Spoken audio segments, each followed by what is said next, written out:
السلام عليكم.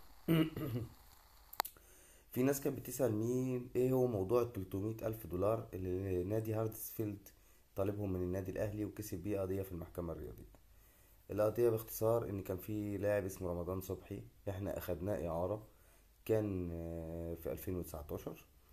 في بنود التعاقد في الإعارة إن لو خدنا الدوري ياخدوا 150 ألف جنيه استرليني، لو خدنا أفريقيا ياخدوا 150 ألف جنيه استرليني.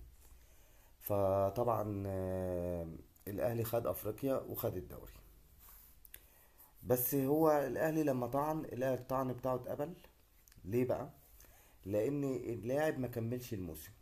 اللاعب قعد كام شهر بالظبط، وقبل الكلام ده كله بشهرين نادي هارسفيلد باعه لنادي الطموح الحقيقي.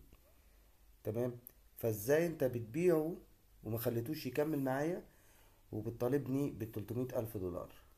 فطبعا كده دي قضية خسرانة، هارتسفيلد عمره ما هيكسبها، لأن الفيفا قبل الطعن نسبة لأن موقف النادي الأهلي سليم. ازاي انت بتبيع لعيب وانت اللي مديله الاستغنى رغم اختياره ان هو يختار الطموح الحقيقي اللي ما خدش معاه حتى دورة رمضان؟ تمام.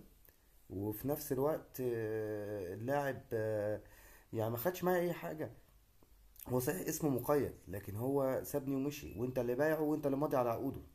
اذا انت قدام الفيفا اللي بايعه، مالكش عندي حقوق. فانا بطمن كل جمهور النادي الاهلي ان اللاعب ملوش اي حقوق والنادي ملوش اي حقوق. ما تنسوش تدعولي وتتابعوني، ويا ريت تقولوا لي رايكم في الكومنتات. السلام عليكم.